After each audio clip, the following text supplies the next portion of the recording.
Pieces எல்லாருக்கும் வணக்கம். இன்றைக்கி நாம் 6th நியூ புக்கில் போன 2 வீடியோவில் இயல் 1, 3 முக்கியமான பாக்ஸ் இம்பார்ட்டன்ட் பாயிண்ட்ஸ் பார்த்தோம்.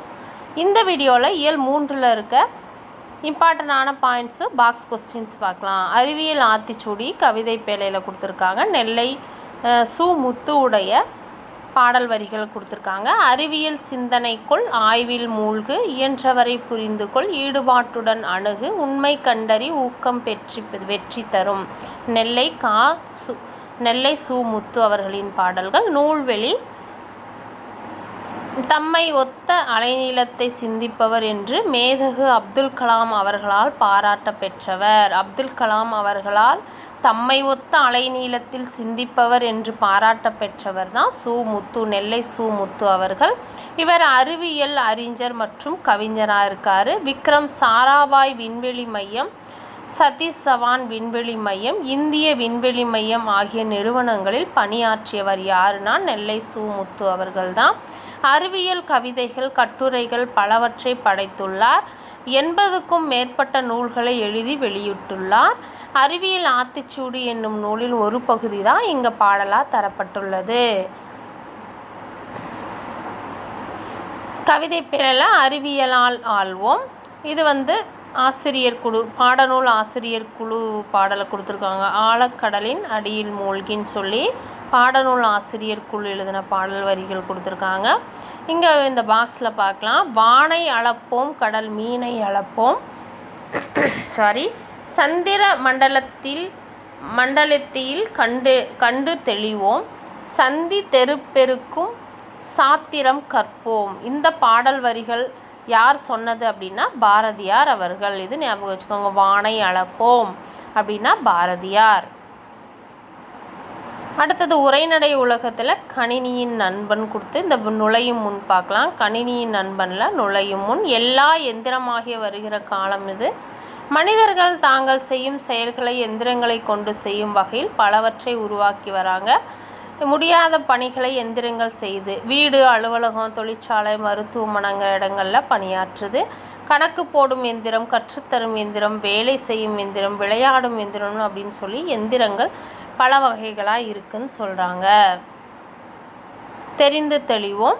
மனித முயற்சிகளுக்கு மாற்றாக தானே இயங்கும் எந்திரம் தானியங்கியாகும். இவை தோற்றத்தில் மனிதர் போல இல்லாமல் இருக்கலாம், ஆனால் மனிதர்களைப் போல செயல்களை நிறைவேற்றும் என்று பிரிட்டானிக்கா கலைக்களஞ்சியம் தானியங்களுக்கு விளக்கம் தருகிறது. கலைக்களஞ்சியம் தானியங்கிகளுக்கு இப்படி ஒரு விளக்கம் கொடுக்கிறது. யாருன்னா பிரிட்டானிக்கா கலைக்களஞ்சியம் தானியங்கி மிஷின்களுக்கு இப்படி விளக்கம் கொடுக்கறதா இந்த பாக்ஸில் இருக்குது. அப்புறம் தெரிந்து தெளிவும். சோபியா உலகிலேயே முதலாக சவுதி அரேபியா ஒரு ரோபோவை குடியுரிமை வழங்கியிருக்கு. அந்த ரோபோவின் பெயர் தான் சோஃபியா. அடுத்து விரிவானத்தில் ஒளி பிறக்கிறது. அப்துல் கலாமுடன் நேர்காணல் மாதிரி ஒரு நேர்காணல், அரங்க பொறுப்பாளர்கள் மாணவர்கள் மூலமாக ஒரு நேர்காணல் நடத்துகிற மாதிரி தான் இந்த லெசன் அமைஞ்சிருக்கு. குழந்தைகளிடம் மாணவர்களிடமும் மிகுந்த அன்பு காட்டியவர் மறைந்த மேனல் குடியரசுத் தலைவர் மேதகு அப்துல் கலாம் அவர்கள். மாணவர்கள் முன்னேற பல வழிகளை எடுத்து சொன்னவர் அப்படின்னு சொல்லி இந்த நுழையும் முன்னில் கொடுத்துருக்காங்க. அப்துல் கலாம் பேசுகிற மாதிரி இருக்குது. தமிழில் திருக்குறள் எனக்கு மிகவும் பிடித்த நூல்னு அப்துல் கலாம் சொல்லியிருக்காரு. அதுக்கு அறிவு அற்றம் காக்கும் கருவி, செருவார்க்கும் உள்ளளிக்கல் ஆஹா அரண் என்னும் குறள் என் வாழ்க்கைக்கு வலு சேர்த்ததுங்கிற ஒரு குறளையும் எடுத்துக்காட்டாக சொல்லியிருக்காரு. இது ஓரளவு ஞாபகம் வச்சுக்கோங்க, இது நம்மளுக்கு யூஸ் ஆகும். அதுபோல் லிலியன் வாட்சன் எழுதிய விளக்குகள் பல தந்த ஒளி, லைட்ஸ் ஃப்ரம் மெனி லாம்ப்ஸ், இந்த நூலையும் எனக்கு மிகவும் பிடிக்கும்னு சொல்லி 2 நூலை சொல்லியிருக்காரு. தமிழில் திருக்குறள் சொல்லி ஒரு அறிவற்றம் அப்படிங்கிற குறள் ஞாபகம் வச்சுக்கோங்க. அப்புறம் லிலியன் வாட்சன் எழுதிய விளக்குகள் பல தந்த ஒளி அப்படிங்கிற நூலும் அப்துல் கலாம் பிடித்த நூலாக கொடுத்துருக்காங்க. இது ஓரளவு ஞாபகம் வச்சுக்கோங்க.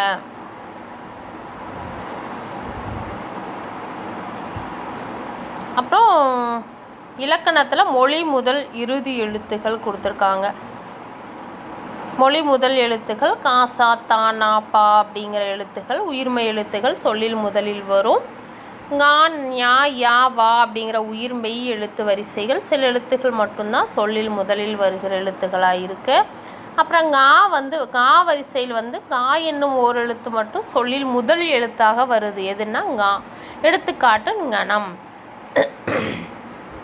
இந்த காலத்தில் ங்கணம் என்னும் சொல் தனித்து இயங்காமல் அங்கணம், இங்கணம், எங்கணம் என்னும் சொற்களில் மட்டும் வழங்கி வருது இந்த காலத்தில். பாக்ஸில் எடுத்துக்காட்டு கா வரிசை எழுத்துக்கள் கடல், காக்கை, கிழக்கு, கீற்று, குருவி, கூந்தல், கெண்டை, கேணி, கைகள், கொக்கு, கோலம், கௌதாரி அப்படிங்கிற கா வரிசை எழுத்துக்களாக இருக்குதுன்னு சொல்லி கொடுத்துருக்காங்க. ஞா வரிசையின் ஞா, ஞா, நே, ஞவ் ஆகிய 4 எழுத்துக்களும் சொல்லில் முதலில் வரும். யா வரிசையில் யா, யா, யூ, யூ, ஏ, யோ, யவ் ஆகிய 6 எழுத்துக்களும் சொல்லில் முதலில் வருது. வா வரிசையில் இந்த 8 எழுத்துக்களும் சொல்லில் முதலில் வருதுன்னு சொல்கிறாங்க.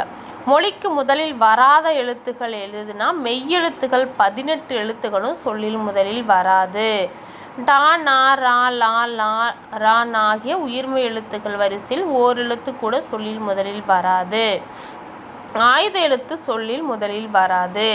ஞான், ஞா, யா, வா ஆகிய உயிர்மெய் வரிசையில் மொழி முதலில் வருவதாக குறிப்பிடப்பட்ட எழுத்துக்கள் தவிர பிற எழுத்துக்கள் சொல்லில் முதலில் வராது.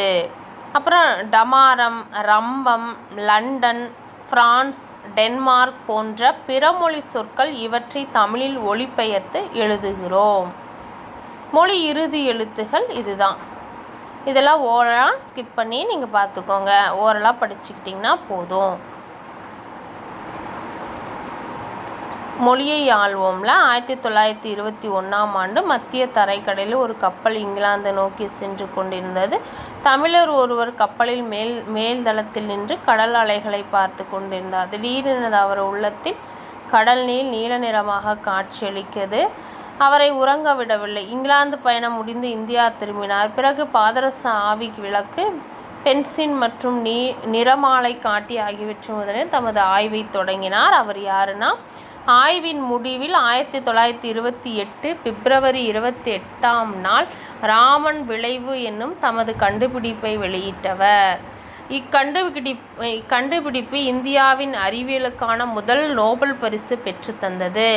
முதல் நோபல் பரிசு பெற்று தந்தவர் சச்சிவி ராமனுடைய ராமன் விளைவு அப்படின்னு கண்டுபிடிக்கப்பட்டது தான். அது 1928 பிப்ரவரி 28 தான் வெளியிட்டார். இதுதான் முதல் நோபல் பரிசு பெற்ற அறிவியலுக்கான இந்தியாவிலேயே அறிவியலுக்கான முதல் நோபல் பரிசு பெற்றது இந்த விளைவு தான். அவர் தமது கண்டுபிடிப்பை வெளியிட்ட பிப்ரவரி 28ஆம் நாளை தான் நாம் ஆண்டுதோறும் தேசிய அறிவியல் நாள் என கொண்டாடி மகிழ்கிறோம்.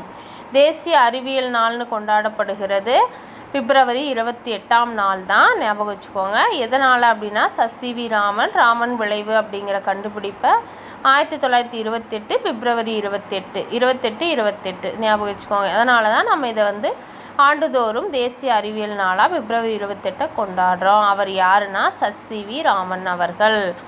வீவர்ஸ், இதோட இந்த வீடியோ முடிச்சுக்கலாம். அடுத்தது இயல் 4 முக்கியமான பாக்ஸ் கொஸ்டின்ஸ் எல்லாம் பார்க்கலாம். இது ஸ்கிப் பண்ணாமல் பாருங்கள். புக்கே உங்களுக்கு பார்க்க தேவையில்ல. இதை மட்டும் பார்த்தீங்கன்னாவே ரொம்ப யூஸ்ஃபுல்லாக இருக்கும். நன்றி, வணக்கம்.